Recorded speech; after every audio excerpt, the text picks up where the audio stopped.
dan AF. Yang harus di-assessment adalah ada beberapa penyakit atau comorbid yang perlu dinilai.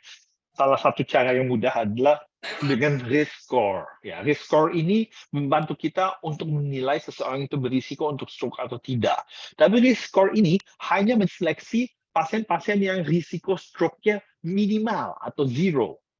Untuk pasien-pasien yang risiko stroke-nya minimal atau zero, itu boleh tidak diberikan antikoagulan atau pengencer darah. Tetapi kalau udah risiko stroke-nya udah lebih dari itu, ya contohnya ini adalah CHA2DS2 score yang paling banyak digunakan saat ini. Kita nilai apakah ada riwayat stroke, usia, congestive heart failure, hipertensi, diabetes mellitus, jenis kelamin perempuan, dan vascular disease. Kita bisa lihat semakin tinggi CHA2DS2 score-nya, semakin tinggi risiko annual stroke-nya. Ya. Jadi kalau kita bisa tahu, oh ya dia risiko CHA2DS2-nya hanya 0, berarti dia nggak dengan risikonya 0,78 yearly stroke, berarti nggak perlu antikoagulan. Ini khusus untuk laki-laki. Tetapi kalau untuk perempuan masih boleh satu kalau dia female gender. Tapi kalau udah di atas satu untuk laki-laki dan dua di atas dua untuk perempuan, itu annual risk untuk stroke-nya sedemikian besarnya sehingga harus dicegah risiko stroke-nya dengan salah satunya dengan pemberian antikoagulan. So, jadi stroke prevention is the default way unless low risk, seperti tadi saya katakan. Ya. Nah, ada berbagai antikoagulan yang bisa diberikan. Salah satu yang cukup banyak ditemukan di Indonesia adalah warfarin. Sayangnya warfarin mempunyai window of therapeutic window itu sangat sempit, sehingga kalau dia terlalu rendah, berarti tetap masih terlalu kental sehingga risiko stroke-nya masih tinggi. Tapi kalau dia terlalu encer, terlalu tinggi INR-nya, risiko bleeding-nya tinggi. Maka ada berbagai trial yang membandingkan dengan yang disebut direct oral antikoagulan, salah satunya rivaroxaban, dabigatran, apixaban, dan edoxaban. Empat ini sudah tersedia di Indonesia dengan menunjukkan bahwa mereka sama baiknya untuk mencegah stroke daripada warfarin, tapi dengan risiko dan therapeutic window yang lebih baik. Ya. Jadi saat ini memang novel atau direct oral antikoagulan jelas lebih dianjurkan daripada warfarin atau vitamin K antagonis dengan level of evidence-nya A dengan kelas recommendation-nya 1. Ya. Kecuali pada mechanical heart valve atau moderate severe mitral stenosis. Baru vitamin K antagonis lebih di-prefer. Ya, atau tidak boleh berikan malah NOACs. Ya. Nah, tapi kan kita juga harus lihat seseorang itu punya bleeding risk atau tidak untuk mengetahui seberapa tinggi risiko bleedingnya. Untuk itu ada bleeding risk assessment yang disebut Hasbet score, ya bisa digunakan, ya, yaitu dilihat hipertensi, abnormal renal and liver function, stroke, bleeding, riwayat pendarahan, labil INR, terutama kalau udah pernah pakai warfarin, usia tua, dan adanya obat-obatan yang komitan atau alkohol. Nah, semakin tinggi juga scoring ini, semakin tinggi risiko untuk bleeding. Tapi tidak berarti seseorang kalau Hasbet-nya atau risiko bleeding-nya tinggi tidak boleh dikasih antikoagulan. Kita harus monitor lebih ketat saja, atau kita pindah ke suatu cara yang bukan antikoagulan untuk mencegah stroke. Ya. Mungkin Anda tadi lihat CHA2DS2 score, ada beberapa penyakit yang meningkatkan stroke, tapi di sisi lain meningkatkan bleeding juga, salah satunya hipertensi dan riwayat stroke dan sebagainya. Jadi memang saling berkaitan. Jadi penyakit komorbid tersebut kalau nggak bikin stroke, ya bikin risiko pendarahannya lebih tinggi. Ya. Nah, kalau risiko pendarahannya lebih tinggi, ada salah satu lagi yang disebut LR occlusion, yaitu kita bisa tutup kuping jantung yang menjadi risiko terjadinya tromboemboli, itu dengan cara LR occluder, itu bisa juga dipertimbangkan. Memang saat ini masih 2B, rekomendasinya, tapi bisa diperkirakan. Kenapa kita tutup kuping jantung ya? Tadi seperti saya sebutkan, kuping jantung kiri ya, left atrial appendage ini dia sangat-sangat stagnan darahnya di sini kalau ada AF. Jadi tidak ada aliran darah yang cukup adekuat di sini saat dia hanya bergetar. Ya. Oleh karena itu 90% terjadi pasien dengan AF itu trombosnya terbentuk di left atrial appendage. Nah, dengan cara kita tutup left atrial appendage ya dengan cara khusus, ada yang bisa tinggal dijahit kalau itu operatif, ada yang dengan penutup khusus yang disebut left atrial occluder. Nah, itu bisa juga ditutup. Ini contoh dari left atrial appendage dari echo ya yang bersih, dan di sini kita bisa lihat yang ada trombosnya. Ya, salah satu cara adalah left atrial appendage-nya ini atau kuping jantung kiri ini kita tutup dengan device khusus ya kalau mau tanpa operasi. Ya, ada beberapa jenis ya. Ini kita masukkan, kita tutup tank, ya udah risiko stroke-nya juga bisa jadi minimal atau sehingga nggak perlu lagi diberikan antikoagulan terutama pada pasien-pasien dengan high bleeding risk. Ya. Nah, siapa saja yang perlu antikoagulan dan punya risiko tinggi? Nah, pada laki-laki dan perempuan, karena perempuan ada female gender yang menjadi risiko dianggap sebagai risiko, maka pada female gender adalah 2 lebih itu dianjurkan untuk pada female gender 2 di atas 2 itu dianjurkan antikoagulan.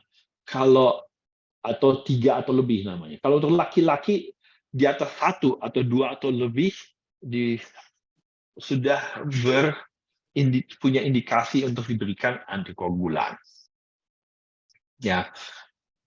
Jadi pasien AF memang eligible untuk oral anticoagulation.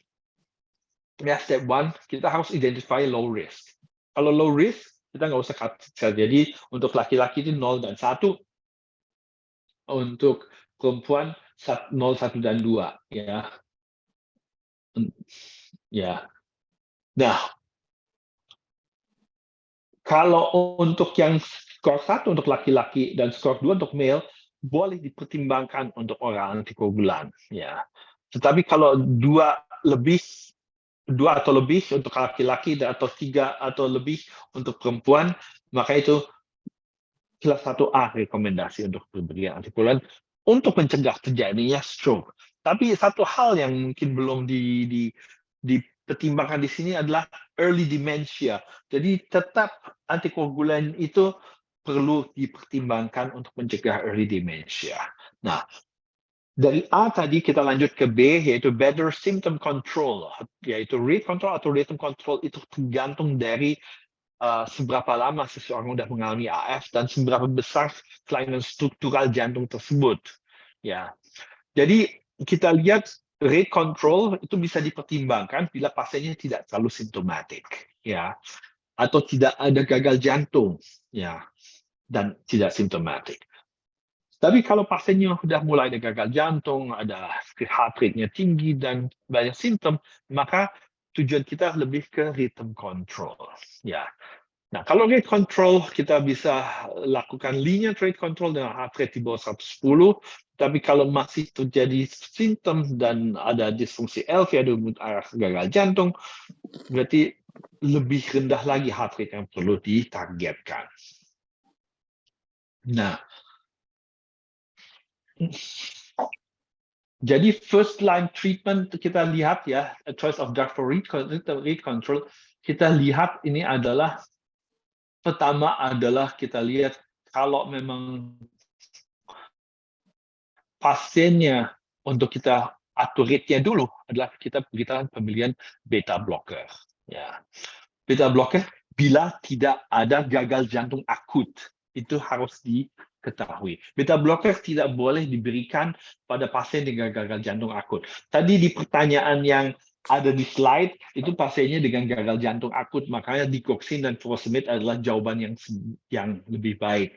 Tapi pada di polling itu pasiennya AF, heart rate-nya 170 tanpa tanda-tanda gejala gagal jantung akut, maka beta blocker adalah first line treatment-nya untuk mengurangi rate-nya terlebih dahulu. Jadi jawaban beta blocker saat di polling itu adalah yang betul. Ya. Nah, digoxin dulu banyak sekali diberikan dan masih banyak mungkin dari sejawat itu masih mikirnya oh ya kasih digoxin.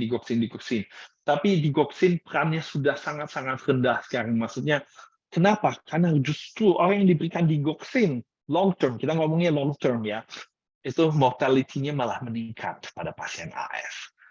Jadi saat ini digoxin hanya diberikan pada pasien-pasien gagal jantung ya yang tidak terkontrol dan masih simptomatik ya hanya sebagai bailout terapi di akhir ya. Jadi sebagai last resort ya.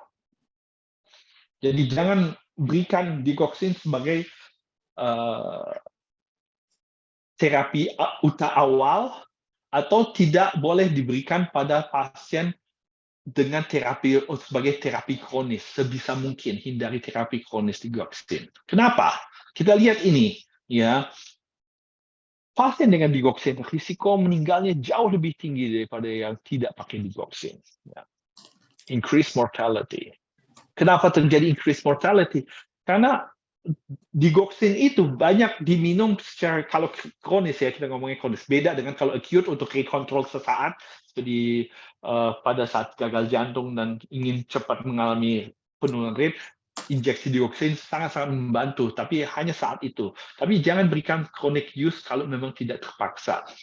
Ya, karena dengan chronic use bisa berisiko terjadi digoxin toxicity, pasien dengan gagal ginjal yang mungkin tadinya gagal ginjal akhirnya mendevelop gagal ginjal karena mungkin banyak faktor lainnya, akhirnya terjadi penumpukan digoxin, akhirnya meninggal karena digoxin toxicity dan lain-lain penyebab lainnya seperti electrolyte imbalance juga bikin digoxinnya makin toxic dan segala macam.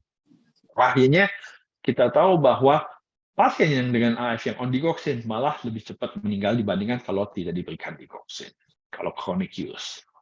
Nah, kita mesti tahu digoxin effect dari di EKG ini yang cukup khas adalah downsloping ST depression seperti di sini ya, yang disebut reverse tick or sulfaldehyde sagging appearance. Kadang kita lihat flatten invert or biphasic T wave ya, seperti di sini mana nih ada ya ini ada negatif terus dia positif seperti di sini. Dan QT intervalnya juga pendek ya, kita bisa lihat nih QT intervalnya sangat pendek. Ya, ini 3 hal digoxin effect yang sering bisa kita temui pada pasien dengan pemberian digoxin kronis. Ini tidak menunjukkan digoxin toxicity. Untuk digoxin toxicity harus dinilai level digoxinnya, ya level digoxin. Jadi kalau kita menilai ya pas seseorang, oh ini jangan-jangan ini digoxin toksisitas yang mulai muncul, kita cek digoxin level. Sayangnya itu tidak banyak tersedia di perifer ya, tapi kalau Anda bisa kalau Anda berikan digoxin kronis, baiknya sekali-sekali Anda cek digoxin levelnya supaya tidak jadi akumulasi digoxin di dalam darah yang bikin malah risiko untuk terjadinya mortalitas yang meningkat. Ya, jadi hindari pemberian kronis digoxin, karena sudah tidak dianjurkan lagi. Nah, yang berikutnya adalah rhythm control strategy. Ya, rhythm control strategy kita kembalikan, ya simpelnya kita kembalikan ke sinus rhythm. Bagaimana caranya? Ya, kalau masih bisa dengan obat, ya kita lakukan dengan obat. Nah, ini adalah suatu studi yang dilakukan oleh teman waktu saya residensi ya, si Paulus Kirchhoff. Dia sekarang profesor di Birmingham. Ya, dia menunjukkan bahwa early rhythm control therapy itu jauh lebih baik ya. Usual care ya dibiarkan gitu, tapi early rhythm control ya saya bisa lihat hasilnya survivalnya jauh lebih baik. Sehingga akhirnya studi ini di stop lebih cepat karena menunjukkan bahwa early rhythm control ini jelas lebih baik daripada hanya kita biarkan AF-nya. Ya. Jadi rhythm control ini bisa dilakukan dengan beberapa cara, yaitu salah satunya adalah kita pastikan dulu rhythm control-nya ini masih bisa dilakukan atau enggak. Jadi kalau structural heart disease udah berat, mungkin kadang-kadang susah ya. Tapi kita coba dengan anti-arrhythmic drugs, bisa dicoba ya. Obat-obatan yang kita miliki di sini hanya adalah amiodaron, tapi kita juga mesti sadari dengan toksisitas dari amiodaron ya, yang kronis. Jadi cara lain adalah dengan ablasi yang disebut pulmonary vein isolation (PVI). Ya. Nah, ini adalah yang paling efektif untuk kita kembalikan ke irama sinus secara permanen. Ya. Atau kalau mau secara sebentar, kardioversi ya jadi pilihan untuk melakukan kalau pasiennya mungkin belum masih baru persistent, short persistent, kita coba kardioversi dengan berikan obat-obatan. Ya, tapi kita pastikan tidak ada trombus dulu di jantung. Ya, ada dua cara, salah satunya dengan kita berikan orang antikoagulan selama paling enggak 3 minggu secara efektif. Ya. Atau yang paling baik adalah TEE, esophageal echo, pastikan tidak ada trombus di left atrial appendage atau di kuping jantung kiri. Nah, baru kita lakukan pharmacological maupun electrical cardioversion. Nah, rhythm control ini, kalau dia masih paroxysmal, ya jelas anti-arrhythmic drug bisa dicoba. Kemudian kalau mau diablasi itu consider patient choice dengan risiko dan keberhasilannya sangat tinggi. Ya PVI atau pulmonary vein isolation adalah hal yang bisa dipilih 2A. Tapi kalau untuk persistent tanpa risk factor, ya catheter ablation juga bisa jadi pilihan pasien atau anti-arrhythmic drug. Kalau hanya failed baru catheter ablation. Tapi sudah boleh dipilih sebagai pilihan awal kalau nggak mau minum obat banyak-banyak, apalagi mengingat toksisitas dari amiodaron dan segala macam. Ya, kalau persistent with major risk factors, ya itu tergantung pasien juga. Kalau dia mau langsung diablasi juga boleh. Tapi yang jelas kalau pasiennya dengan AF dan ada gagal jantung, memang catheter ablation ini perlu sangat dianjurkan karena semakin berat nanti gagal jantungnya kalau tidak segera dikembalikan ke irama sinus. Jadi catheter ablation ya hijau di sini menjadi pilihan yang lebih kuat. Nah, long term rhythm control ya obat-obatan yang tersedia ya sayangnya cuma ada amiodaron atau juga propafenone, ada propafenone. Jadi yang lain-lain memang susah untuk kita cari, amiodaron juga dengan segala keterbatasan toksisitasnya, maka catheter ablation bisa menjadi pilihan untuk long-term rhythm control yang lebih baik. Apa itu catheter ablation? Kita punya dua cara, yaitu catheter ablation dengan yang dingin, yang disebut cryoablation. Kita masukkan balonnya, kita dinginkan di level pulmonary vein, dan kita hilangkan signal-signal aritmia yang ada di pulmonary vein sehingga AF-nya tidak bisa muncul lagi. Atau dengan panas yang disebut radio frequency ablation, satu persatu kita keliling seperti di sini untuk kita isolasi masing-masing pulmonary vein sehingga sumber AF-nya itu bisa dikendalikan atau malah bisa dihilangkan. Terakhir C, yaitu cardiovascular risk factors atau comorbidnya kita control, detection and management. Ya, ini sama pentingnya dengan A dan B ya, karena tanpa kita atur comorbidnya, ya AF-nya akan susah terkontrol, risiko stroke-nya juga akan lebih tinggi, risiko bleeding juga akan lebih tinggi kalau kita berikan antikoagulan. Jadi kita mesti tahu apa yang bisa kita modify, seperti hypertension, diabetes mellitus, obesity, obstructive sleep apnea, alcohol dyslipidemia, kurangnya physical activity, dan merokok, itu perlu kita atur dengan baik ya supaya pasiennya bisa risikonya kita turunkan ya, lifestyle modification, all risk factors modification, dan kita bisa terapi juga semua underlying condition tadi ya. Nah, ini adalah recommendation untuk lifestyle intervention yang ada ya, sangat dianjurkan, yaitu kelas 1 dengan level of evidence B itu perlu sangat diatur dengan karena survival dari pasien dengan AF itu sangat tergantung dari tersebut. Jadi sebagai kesimpulan, ya, penanganan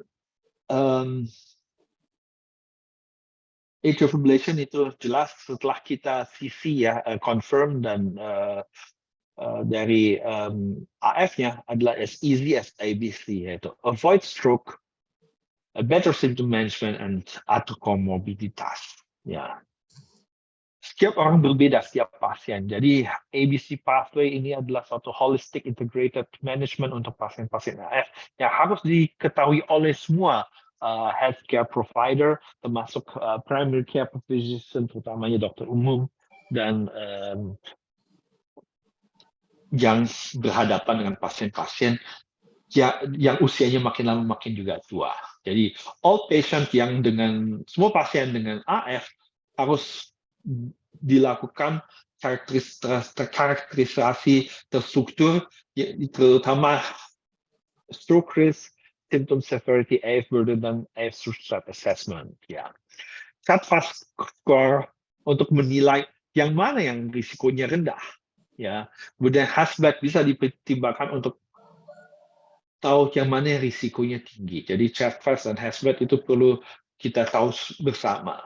Kemudian direct oral anticoagulans atau yang disebut juga non-vitamin K antagonis atau NOACs merupakan yang lebih direkomendasi dibandingkan vitamin K antagonis yang seperti warfarin, fenfluramine atau coumarin. Ya, jadi ini perlu juga diketahui bahwa safety profile-nya lebih baik dibandingkan CMAC contohnya atau warfarin.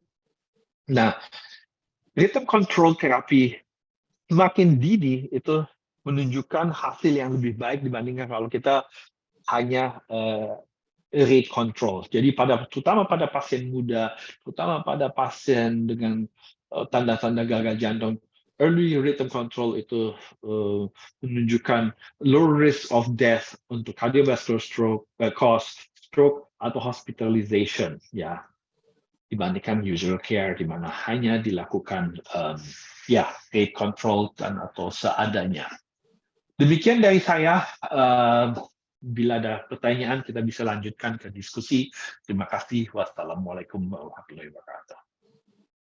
Waalaikumsalam, Dr. Diki. Baik, terima kasih banyak atas Dr. Diki atas materi yang telah disampaikan dengan sangat lengkap ya, Dok, ABC. Dan di sini sebelum kita memulai sesi tanya jawab, marilah kita sebelum ini menyaksikan tayangan video dari salah satu sponsor acara ini, yaitu Heartology Cardiovascular Center. Kepada panitia, dipersilakan.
Baik, terima kasih kepada panitia dan Heartology Cardiovascular Center.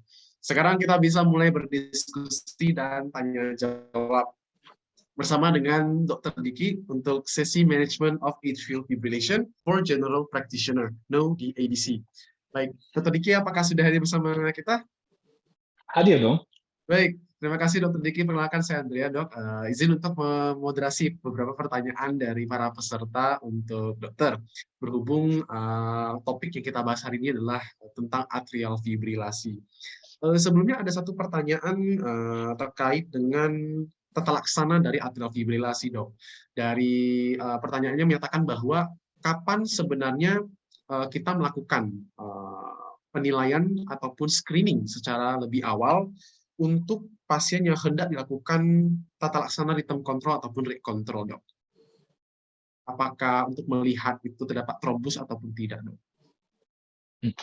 Ya, jadi gini, pertama kan kita lihat pasiennya ada AF atau tidak, sama sesuai dengan yang kita.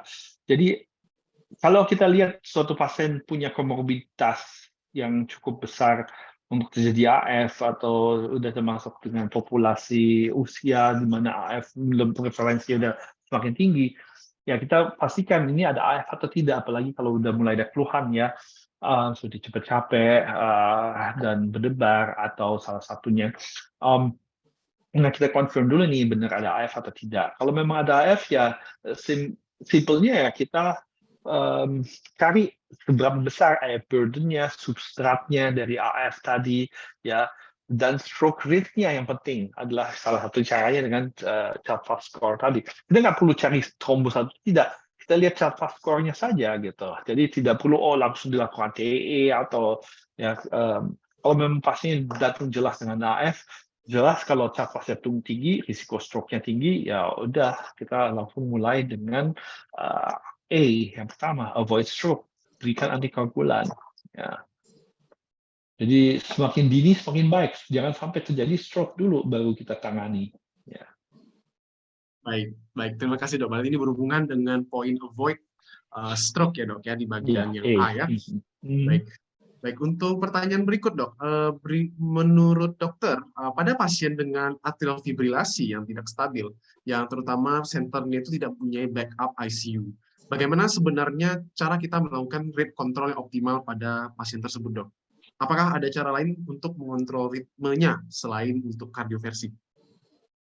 Ya, jadi pertama kalau kita mau, tapi kalau kardioversi pun kan tidak perlu ICU juga, di IGD kan juga bisa. Itu pasiennya kan, jadi kita lihat hemodynamic stability atau tidak stabil. Kalau memang kita ingin cepat mendapatkan ritme kembali dan kita yakin AF-nya itu kurang dari 48 jam, ya udah kardioversi silahkan dilakukan. Kardioversi bisa dilakukan secara medikamentosa dengan salah satunya pemberian propafenon atau dengan pemberian amiodaron IV. Atau kalau mau lebih cepat, biasanya itu keberhasilan cuma 20-30% ya. Medikamentosa itu bisa lebih cepat dengan keberhasilan sedikit lebih tinggi, yaitu kardioversi elektrik. Tapi kita harus yakin bahwa ini AF-nya belum 48 jam. Kalau kita ragu, lebih baik tidak. Ya. Mendingan kita lakukan rate control, jangan rhythm control. Ya, kecuali memang pasiennya hemodinamik sangat-sangat tidak stabil. Tapi rate controlnya akut kalau memang pasiennya pengen akut, ya digoksin menjadi pilihan yang baik kalau dia ada tanda-tanda gagal jantung. Ya. Tetapi kalau tidak ada tanda gagal jantung, ya kita bisa berikan beta blocker ya sebagai pemberian awal. Beta blocker juga sudah mulai tersedia yang intravena ya, mungkin tidak di semua tempat ada, tapi beta blocker oral juga, tapi butuh waktu bisa. Kalau kita nggak ada tanda gagal jantung, calcium channel blocker juga bisa dipertimbangkan sebagai first line, seperti diltiazem ya untuk rate control IV yang mungkin sudah lebih banyak tersedia sekarang dibandingkan beta blocker IV. Ya, selama memang kita yakin tidak ada tanda-tanda gagal jantung, itu yang bisa dipertimbangkan. Ya. Baik, baik. Terima kasih, Dok. Sepertinya sudah menjawab pertanyaan tersebut ya. Baik. Untuk pertanyaan, kita lanjut ke pertanyaan berikut dari Dr. Berian di Rumah Sakit Cabang Bumi Bekasi. Beliau menanyakan terkait dengan pemberian antikoagulan pada pasien atrial fibrilasi namun dengan comorbid chronic kidney disease, dok. Apakah terdapat modifikasi dalam hal pemberian tata laksana antikoagulan? Ya, kalau untuk direct oral antikoagulan atau NOAC, novel oral antikoagulan, itu masing-masing mempunyai cara pemberian dosis reduction, ya, reduksi dosis yang masing-masing. Jadi perlu dibaca untuk berapa pemberian dosisnya bila ada CKD. Dan ada DOAC yang hanya bisa sampai 30 GFR-nya, tapi ada yang juga sampai 15 masih bisa diberikan dengan hati-hati. Tetapi kalau pasiennya sudah di bawah 15, CKD-nya sudah end stage, ya berarti hanya pilihannya tinggal warfarin. Ya, jadi itu yang harus kita ketahui, bahwa pada pasien-pasien dengan CKD dengan GFR yang sudah di bawah 15, tidak ada lagi DOAC yang boleh diberikan saat ini. Studi masih ada berlanjut, tapi masih belum ada rekomendasi yang jelas untuk novel oral antikoagulan atau DOAC dari oral antikoagulan ini. Kita masih menunggu data untuk hal ini, tapi studi-studi yang ada sebelumnya memang membatasi sampai ada yang 30, tergantung jenis oral antikoagulannya, ada yang membatasi sampai 15 GFR. Baik, terima kasih banyak, dok. Berarti setiap masing-masing jenis obat untuk oral anticoagulant itu punya threshold masing-masing untuk pasien dengan chronic kidney disease. Dan Baik. dosis reduction-nya juga, ya. Jadi Baik. dosis reduction-nya juga harus dilakukan bila sudah ada CKD. Baik, noted, dok. Terima kasih. Kemudian melanjuti dari penanya yang sama, dok, terkait dengan tadi sempat ada pembahasan mengenai bahwa atrial fibrilasi itu meningkatkan risiko terjadinya early dementia. Apakah sebenarnya pemberian antikoagulan tergolong ke dalam pembahasan mengenai A, ya, dok, ya, pembahasan A itu menjadi faktor protektif terhadap early dementia? Ya, saat ini kita hanya bisa punya data bahwa AF itu meningkatkan demensia atau early dementia itu lebih banyak pada pasien dengan AF. Padahal pasiennya nggak pernah stroke. Padahal mungkin MRI-nya juga masih bersih, ya. Jadi ini masih hipotesis bahwa ini ada mikroemboli yang bahkan tidak terdeteksi oleh MRI yang bikin early dementia. Ya. Nah, seberapa besar antikoagulan bisa mencegah terjadi early dementia tersebut, belum tahu kita. Tapi kita hanya tahu pasien AF pasien AF itu lebih cepat mengalami demensi dibandingkan pasien yang tidak AF. Itu yang jelas, perbedaannya nyata. Ya. Nah, jadi hipotesisnya masih mikroemboli yang sampai apalagi ya yang mikroemboli saja yang belum terdeteksi stroke aja bisa lebih cepat demensi, apalagi yang kalau udah stroke berulang pastinya cognitive impairment-nya juga jauh lebih besar pastinya yang sudah stroke berulang. Nah, untuk khususnya yang tidak pernah stroke tapi tetap mengalami early dementia, apakah antikoagulasi bisa preventif? Data yang mendukung itu tidak ada, tapi ya untuk dibilang iya atau tidak, kita belum punya data untuk itu. Tapi ya secara logika saja saya anjurkan iya, betul. Tapi yang lebih dianjurkan adalah rhythm control. Kedepannya mungkin sebisa mungkin tidak, kalau prediksi saya, data itu masih perlu dikumpulkan, ya, prediksi, apalagi dengan adanya studi early rhythm control dari Profesor Paulus Kirchhoff, ya, yang menunjukkan superiority dari early rhythm control, kedepannya semua pasien AF ini diharapkan lebih baik dikontrol iramanya kembali ke sini semaksimal mungkin, ya, baik dengan ablasi, baik dengan obat-obatan dan segala macam kalau masih bisa. Apalagi dengan ablasi keberhasilannya sekarang makin tinggi, mendekati 90%. Ya, kenapa nggak kita ablasi gitu? Ya, jadi memang di Indonesia kendalanya masih biaya, ya, dan ketersediaan fasilitas. Tapi ya kalau itu mungkin orang tua Anda, ya, saya anjurkan lebih baik ablasi, karena ngapain nungguin sampai demensi atau stroke, ya, karena walaupun data tidak menunjukkan bahwa risiko stroke menurun dengan ablasi, ya, belum ada masih belum menunjukkan perbedaan yang jelas, tapi jelas kalau early rhythm control itu superior untuk terjadinya stroke dibandingkan head control sekarang. Ya. Jadi ablasi menjadi pilihan. Baik, baik. Terima kasih banyak, Dok. Mungkin satu hal yang menarik terkait dengan early rhythm control, Dr. Diki. Ya. Kapan sebenarnya kita bisa memulai rhythm control? Karena padahal ada tata laksana rate control, Dok. Apakah ada pertimbangan antara penggunaan kedua itu? Ya, pokoknya kalau pasien yang masih, yang pertama pasien simptomatik, pasien muda, itu lebih baik rhythm control.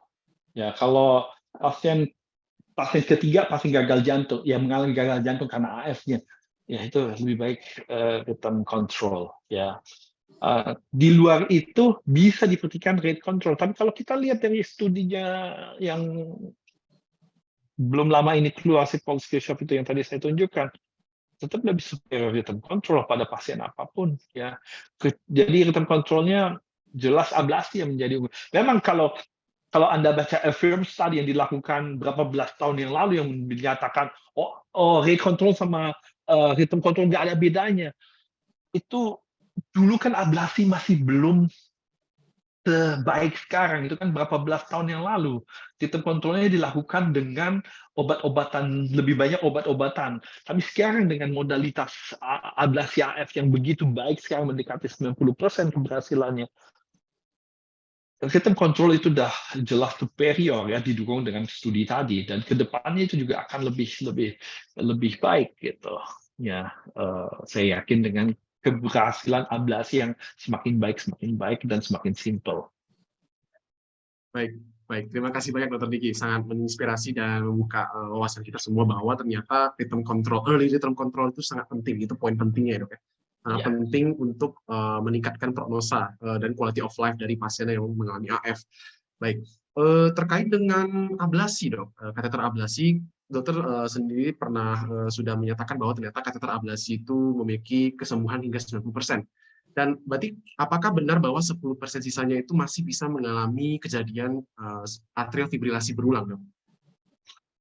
Dari 90% yang berhasil pun itu masih bisa mengalami AF yang berulang. Kalau yang 10% yang tidak berhasil tadi, itu nggak berhasil dikembalikan ke irama normal karena saking sudah kelainan strukturnya sudah terlalu berat. Nah, 90% yang berhasil. Dari yang 90% yang berhasil ini pun sangat besar risiko untuk terjadi AF lagi di kemudian hari, sehingga kadang kita perlu ablasi lagi yang kedua, kadang perlu ablasi lagi yang ketiga. Nah, itu guna pentingnya pada ABC yang C, yaitu atur komorbidity dan faktor risiko. Ya, kalau itu nggak diatur mau 10 kali kayak diablasi akan AF lagi, ya kan? Jadi C-nya itu ABC kan, C. Itu sangat penting, jangan dilupakan dari ABC itu adalah pengaturan comorbidity. Baik, saya sangat setuju dengan Dr. Diki ya. Kita terutama sebagai dokter umum harus tentunya juga menata laksana hingga terutama yang C ya, Dok ya, Ya. mengenai komorbidnya. Baik, terkait dengan, karena di sini peserta kita adalah dokter umum, Dok, ada sebuah pertanyaan yang tentunya cukup menarik, yang dari Dr. Vincent. Beliau menanyakan bagaimana sebenarnya cara kita sebagai seorang dokter umum mengetahui tanda-tanda ketidakstabilan akibat aritmia yang AF related ataupun non AF related, karena dan apakah tata laksananya itu berbeda, Dok? Seperti itu. Ya, jadi kita mesti tahu dulu ini adalah suatu supraventricular arrhythmia atau ventricular arrhythmia dengan hemodynamic instability. Ya, kalau aritmianya adalah ventricular arrhythmia ya jelas lebih gawat daripada supraventricular arrhythmia termasuk AF ya dengan instability. Jadi itu dulu kita pastikan. Kalau QRS tebar, yang pertama kita pikirkan adalah jelas ini mungkin DD pertama adalah ini mungkin VT, walaupun bisa aja dengan SVT dengan aberrans atau AF dengan aberrans atau AF dengan BPW juga bisa ya. Tapi kalau ini adalah QRS tebar, kita selalu pikirkan VT ya kita masuk ke ACLS dengan bila ini dengan hemodynamic instabil pastinya. Kedua, kalau ini kita yakin ini adalah suatu supraventricular arrhythmia dengan instability, ya kita walaupun di instable ya instable-nya paling kan cuma hipotensi, mungkin sempat sinkop sebentar terus bangun lagi. ya udah tinggal kita beri coba rate control. Kalau ini adalah SVT dengan instability, ya kita berikan adenosin. Tadi ada pertanyaan juga, kapan kita kalau nggak ada adenosin bagaimana? Ya, kita gunakan yang kita punya. Kalau kita punya digoxin, ya kita berikan digoxin. Kalau kita punya diazepam, kita berikan diazepam. Kalau kita punyanya amiodaron, kita berikan amiodaron. Tapi yang susahnya kalau diltiazem atau calcium channel blocker, amiodaron, itu semuanya menurunkan tensi kan, berbeda dengan digoxin. Jadi digoxin mungkin ada pilihan di mana kalau tensinya rendah, tanda-tanda unstable atau gagal jantung, itu bisa kita berikan di tahap awal ya. Sebagai acute use digoxin sangat baik ya. Sebagai chronic use hindari ya. Jadi digoxin hanya jangan pernah lagi digunakan untuk chronic use. Tapi untuk acute use silahkan digunakan karena itu masih cukup bagus dan digoxin tersedia saya yakin sampai ke puskesmas di perifer juga mestinya sih ada ya digoxin itu. Tapi di satu pihak kalau ini adalah WPW, pemberian digoxin itu bisa menyebabkan aritmia yang fatal. Tapi fatalnya kan tinggal kita kardioversi saat itu. Jadi jangan berikan digoxin pada pasien yang mungkin kita nggak tahu dia ada WPW, ada Walker's White atau Delta ini tanpa kita siap DC dekat situ. Jadi no problem gitu. Kalau Anda cuma punya digoxin, ya siapkan DC dekat Anda. Kasih digoxin kalau pasiennya degeneratif ke ventricular fibrillation, ya tinggal DC aja gitu. Tapi jangan berikan digoxin terus pasiennya ditinggal, terus DC-nya mungkin di ruangan di sisi lain dari rumah sakit ya, jangan begitu juga gitu ya. Jadi selalu steady dengan berikan DC shot. Baik. Baik, terima kasih banyak Dokter Diki atas sharing informasi dan jawabannya. Cukup menginspirasi kita semua dan membuka pikiran, terutama kita sebagai dokter umum yang jarang sekali punya kesempatan untuk bisa melakukan rhythm control atau rate control ya. Setidaknya bisa membuka wawasan terkait dengan ilmu ABC yang sudah dijelaskan tadi. Baik, terima kasih sekali lagi kepada Dokter Diki atas waktu dan kesempatannya untuk berdiskusi dengan kami. Kami dari panitia, The 21st Simcard ingin memberikan tanda terima kasih berupa sertifikat yang akan diserahkan oleh Daniel Amartya, Bachelor of Medical Science. Kepada panitia dipersilakan.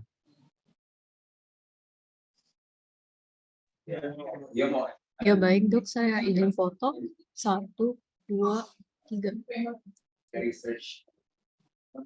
Baik, sudah dok. Baik, terima kasih.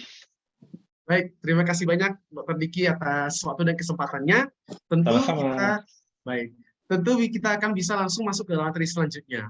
Sebelumnya kita akan membuka dan menyelam lagi sebuah kasus simulasi terkait dengan topik berikut. Silakan kepada panitia untuk buka soalnya. Ya, tertera pada soal Tuan C berusia 55 tahun dibawa ke instalasi gawat darurat dengan keluhan sesak yang memberat sejak 1 hari yang lalu. Terdapat riwayat sesak yang diperberat beraktivitas dan berbaring terlentang. Pasien sering terbangun karena sesak ketika tidur di malam hari. Tekanan darah menunjukkan 100/70 mm raksa dengan denyut nadi 110 kali per menit, laju napas 25 kali per menit, saturasi 95%, the jugular venous pressure 5/3 cmH2O, galop S3, terdengar rongki basah halus di kedua lapang paru, di basal, akral hangat, dan CRT kurang dari 2 detik. Manakah dan apakah tindakan yang sebaiknya dilakukan pada pasien ini? Silakan kepada para peserta dan sejawat sekalian untuk menjawab.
Baik, poll yang akan ditutup dalam 3, 2, 1. Silakan kepada panitia untuk menampilkan hasil polling. Ya, tertera pada hasil polling didapatkan mayoritas jawaban terpaku pada pilihan C, yaitu pemberian loop diuretik, yaitu sebanyak 65% dari para peserta. Baik, apakah jawaban pemberian loop diuretik merupakan jawaban yang tepat? Marilah kita sama-sama menyelam dan membahas, mendengar kembali materi yang akan disampaikan oleh Dr. Siska Suridadani, spesialis jantung udara konsultan, dengan topik acute heart failure and cardiogenic shock in emergency settings. Dr. Siska Suridadani, spesialis jantung udara konsultan, adalah dokter spesialis jantung di Rumah Sakit Jantung Pusat Nasional Harapan Kita. Beliau menyelesaikan pendidikan subspesialisasi di bidang acute and intensive cardiovascular care di FKUI. Saat ini, Dr. Siska menjabat sebagai Ketua Perhimpunan Dokter Spesialis Kardiovaskular Indonesia, Cabang Jakarta, atau Perki Jaya. Pada Dr. Siska, saya persilakan, Dok. Ya, halo, selamat siang. Terima kasih, Andre. Jumpa lagi ya. Terima kasih atas undangannya. Selamat atas penyelenggaraan SIMCAT. Saya rasa baik sekali. Mohon maaf sekali lagi kalau sinyal saya lagi kurang bagus. Saya lagi di luar kota. Mudah-mudahan saya nggak kelempar-lempar. Tapi kalau putus-putus suaranya saya mohon maaf. Sebentar saya share screen dulu ya. Sebentar.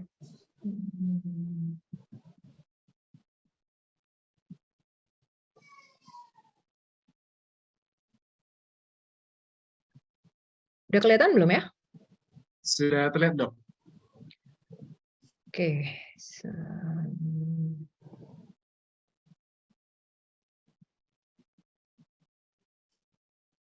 Kelihatan ya, Andre ya? Ya, kelihatan, Dr. Siska. Silakan, Dok. Baik, terima kasih. Assalamualaikum warahmatullahi wabarakatuh. Sekali lagi terima kasih panitia atas kesempatannya. Saya rasa saya pembicara terakhir pada hari ini. Mungkin kita menutup dengan gagal jantung akut dan shock kardiogenik di setting gawat darurat. Oke, jadi tentunya kita mulai dengan definisi. Saya rasa kenapa sih kita harus concern pada gagal jantung akut ini dan kenapa kita harus piawai menanganinya. Jadi gagal jantung akut didefinisikan sebagai ada gejala dan tanda gagal jantung yang muncul secara mendadak atau memberat dalam waktu singkat. Gejala utamanya gagal jantung akut ini biasanya adalah breathlessness atau nafas pendek atau sesak nafas, bisa disertai dengan bengkak tungkai dan rasa lelah yang berkepanjangan.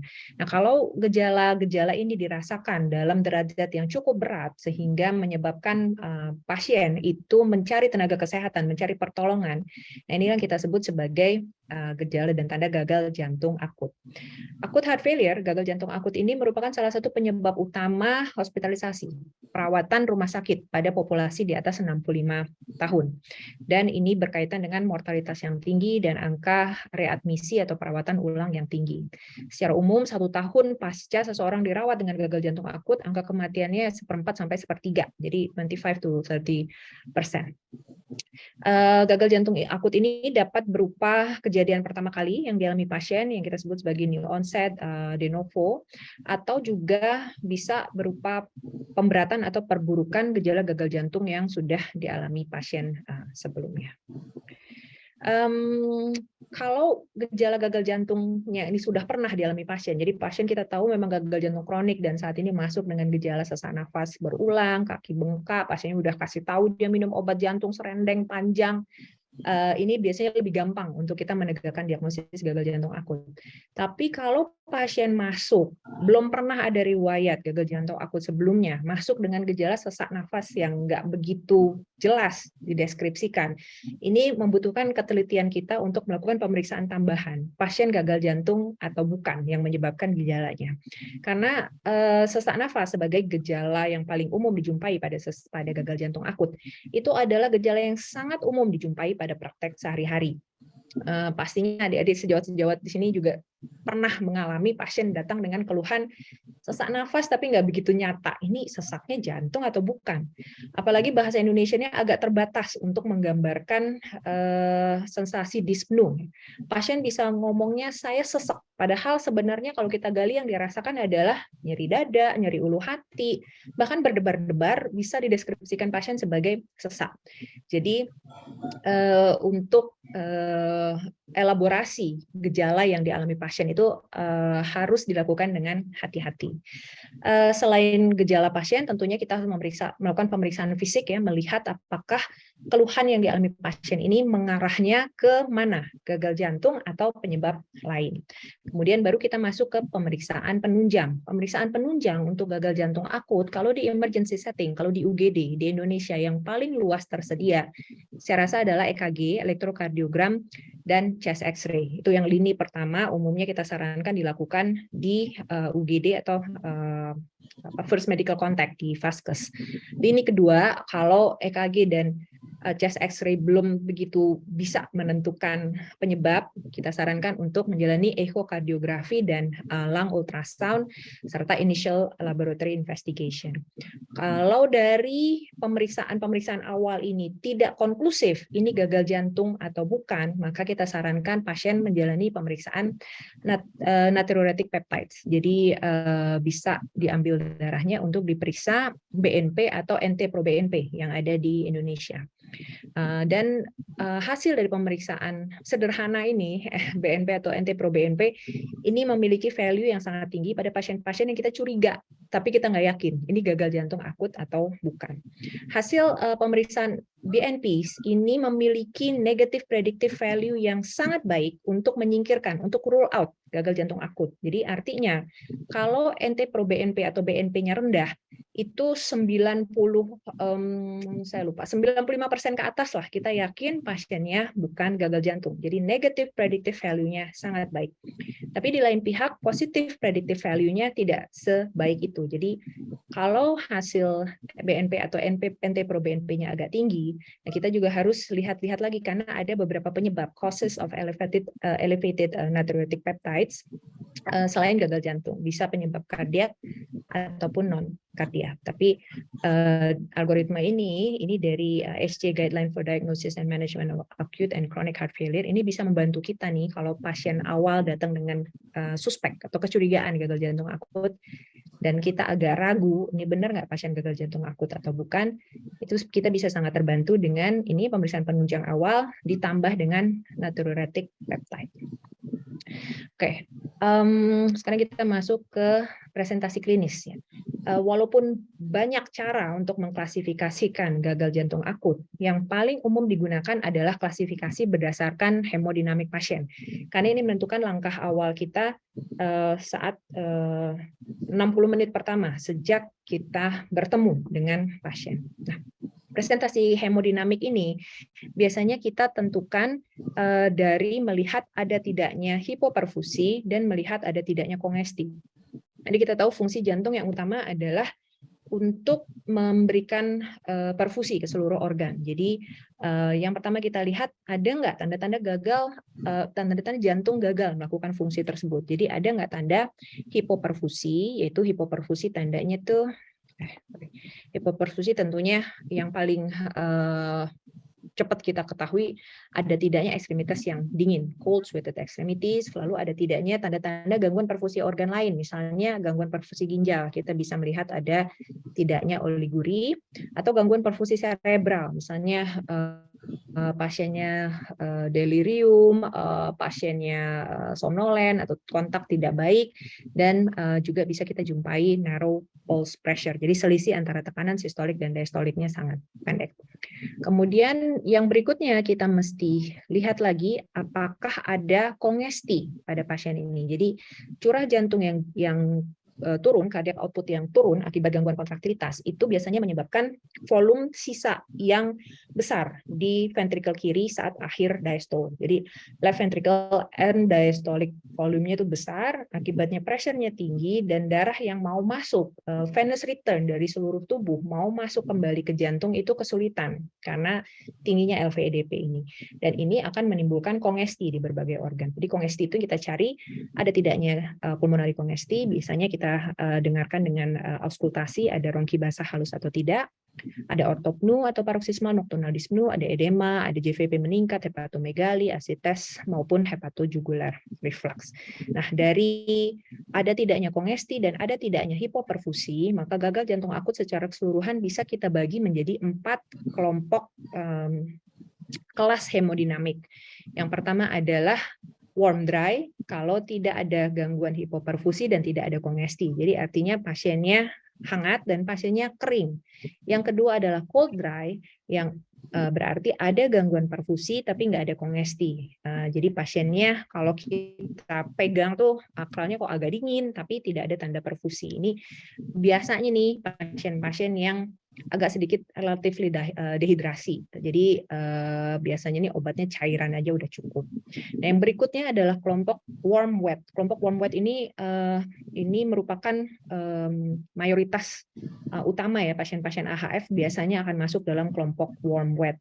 Warm wet ini artinya perfusinya masih bagus, belum dijumpai tanda-tanda hipoperfusi, tapi sudah mulai tampak tanda-tanda kongesti. Dan kelompok keempat adalah kelompok yang paling ekstrim. Jadi gagal jantung akut yang paling ekstrim adalah kelompok cold wet, yaitu ada gangguan perfusi dan ada juga tanda kongesti yang nyata. Inilah yang kita sebut sebagai shock kardiogenik. Walaupun seluruh gagal jantung akut adalah suatu bagian dari kegawatan kardiovaskular, tapi khusus untuk cold wet, gagal jantung akut cold wet atau shock kardiogenik ini adalah spektrum dengan mortalitas dan morbiditas tertinggi. Jadi ini adalah yang paling berat presentasi klinisnya, sehingga harus cepat dikenali dan harus cepat diperbaiki. Terus, oke. Nah, ini adalah prinsip utama tata laksana gagal jantung akut. Dan tentunya awalnya initial clinical evaluation. Jadi dari awal kita harus menilai secara klinis ada nggak tanda-tanda kedaruratan yang harus kita tata laksana sesegera mungkin. Di awal biasanya kita periksa blood pressure, kita periksa heart rate-nya, iramanya apa, respiratory rate-nya seperti apa, saturasinya gimana, pasiennya ada cyanosis apa enggak, ada rongki atau enggak, dan tanda-tanda hipoperfusi lain. Nah, dari pemeriksaan ini kita sudah bisa menentukan apakah pasiennya dalam kondisi cardiogenic shock dan atau gagal nafas. Kalau iya, maka ini harus ditata laksana sesegera mungkin. Bisa kalau cardiogenic shock tentunya membutuhkan circulatory support baik dalam pemberian inotropik, vasopresor atau mechanical circulatory support. Kalau pasiennya gagal nafas ya tentunya akan membutuhkan sokongan ventilasi, apakah oksigen aja cukup atau non-invasive ventilation atau bahkan mechanical ventilation. Nah, kalau ini nggak ada, baru kita maju ke kotak selanjutnya, yaitu symptomatic relief of congestion. Sebagian besar keluhan gagal jantung akut ini masuk karena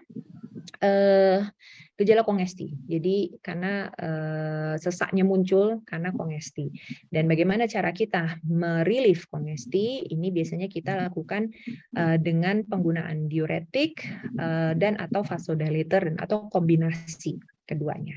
Dan ini semua initial clinical evaluation dan symptomatic relief of congestion ini kita targetkan untuk bisa dikerjakan dalam 1 jam pertama. Karena ini sangat penting ya buat pasien, kita tata laksana ada tidak kedaruratannya dan kita kurangi keluhannya, symptomatic relief-nya di diadres, diberikan.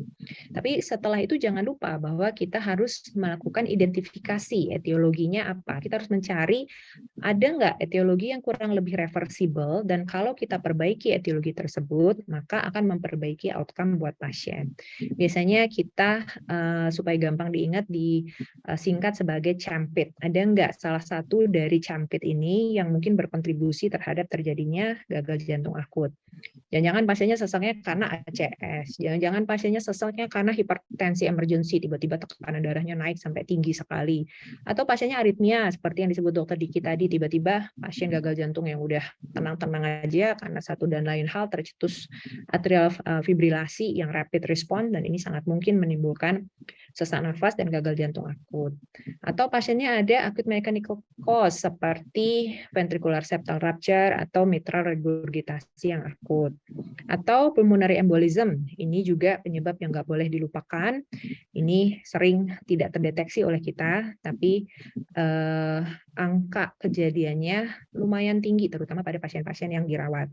Kemudian berikutnya ada tanda infeksi atau tamponade atau tidak. Kalau ada, ini harus segera diberikan spesifik treatment untuk kondisi-kondisi ini. Oke, sekarang kita masuk ke manajemen klinis. Nah, tadi kan kita sudah bagi pasiennya berdasarkan kelompok hemodinamik. Ada warm dry, ada cold dry, ada warm wet, dan ada cold wet. Nah, tata laksana ini biasanya kita sesuaikan dengan kondisi klinis pasien. Yang pertama, pasien warm dry. Warm dry ini umumnya adalah pasien yang risiko rendah.